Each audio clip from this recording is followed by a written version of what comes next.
Welcome back to Live Now from Fox. I'm Stephanie Quinu. Time right now is 10:37 Eastern, 7:37 Pacific. And we do have some breaking news out of New York City as family members of those who lost their lives in the September 11th terrorist attacks are calling on President Biden and former President Trump to address explosive revelations of new footage showing a Saudi intelligence agent assisting two of the lead terrorist hijackers. And we do want to head over to that live press conference for you right now. With my colleagues in both parties to get the American Victims of Terror Compensation Act and the September 11th Day of Remembrance Act passed and signed into law.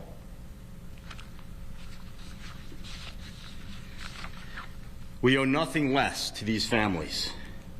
Justice for 9/11 families means we must ensure they receive the full compensation they are due for their losses and for their health care needs. But it also means getting them the answers that they and the American people deserve.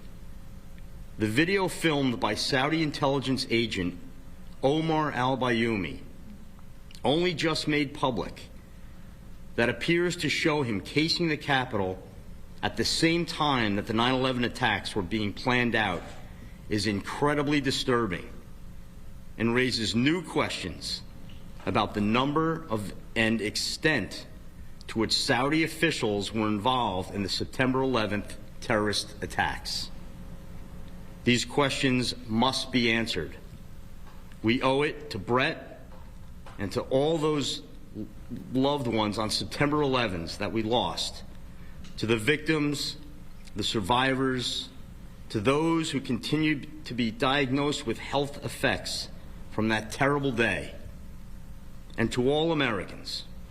I will continue to speak out, to demand answers, and to ensure that every individual with ties to this horrific attack on our country is brought to justice.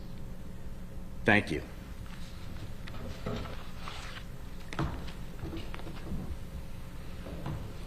Thank you, Dennis. We thank the words from Congressman Lawler.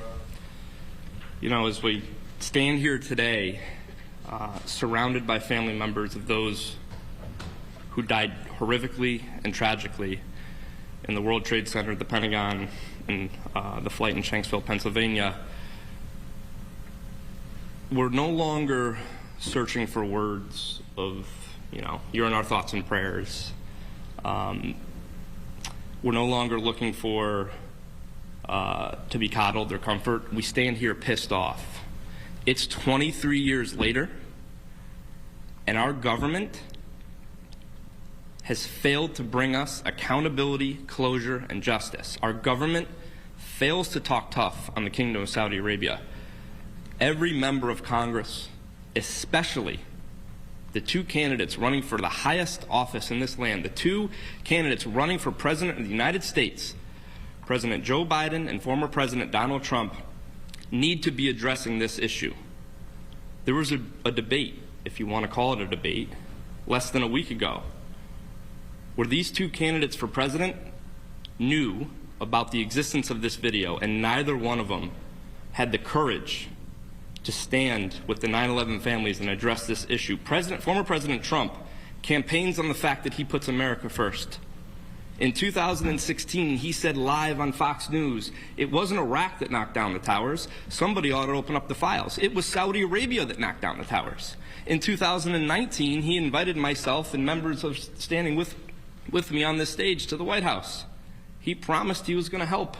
He said he was going to declassify the documents. He said we were right and just to pursue our actions against the kingdom. Keep going, he said. I am with you, he said.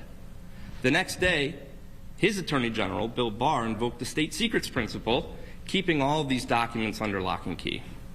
President Joe Biden campaigned on the promise that he was going to make Saudi Arabia a pariah state.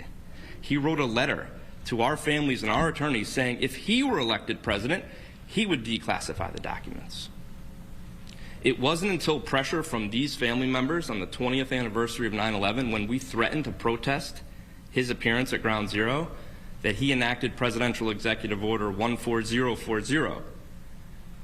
But despite of the fact that he enacted that presidential executive order, guess what? We did not get the video that CBS obtained. It was the families, and it was our dogged pursuit of justice. We were the ones that were able to obtain this video. We didn't get this video from the United States government. We got this video from the British government. You could argue that the families did a better job investigating the attacks of 9/11 than the United States government, with its hundreds of billions of dollars of resources.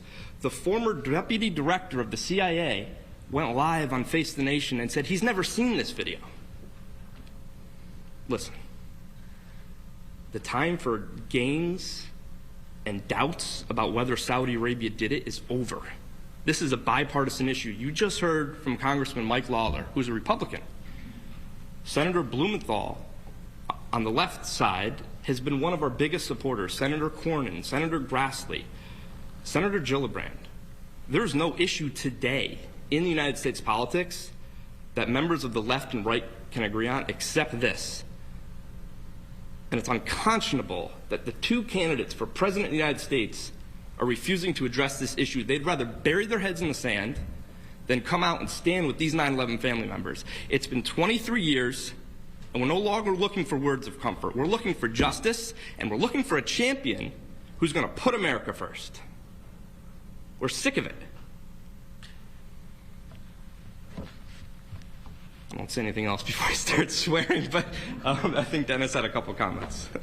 Yeah, I just wanted to share my personal comments. You know, again, as Brett mentioned, the 9/11 community, with little help from our own Department of Justice, FBI, and government, was able to finally obtain smoking gun evidence of the.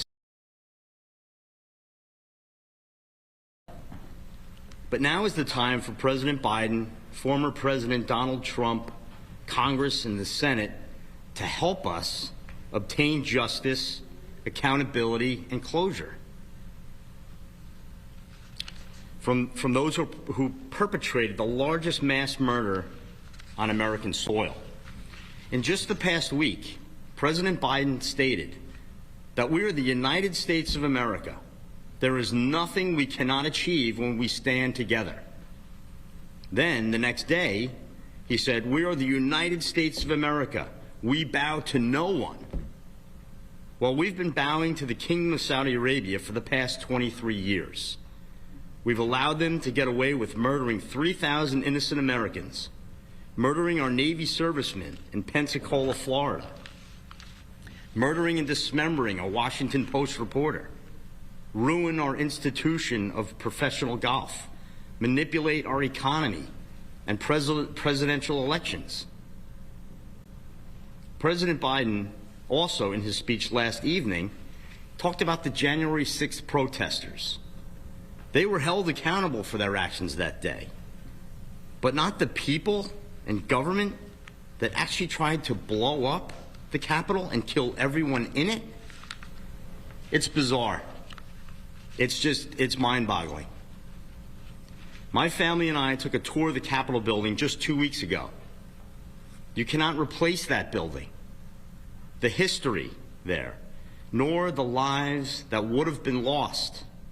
There's a beautiful plaque memorial in the Capitol building honoring the heroes of Flight 93.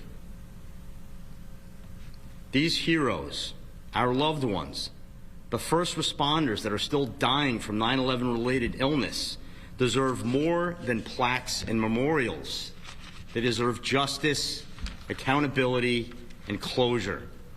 The innocent Americans who were murdered on that horrific day would have done anything to get out of those buildings and planes. We're calling on our president, former President Donald Trump, all of our leaders and representatives in Washington to stand together, do something, and finally end this cat and mouse game, this national nightmare that we've been living for the last 23 years. Bring it to an end. We've been through enough. Thank you.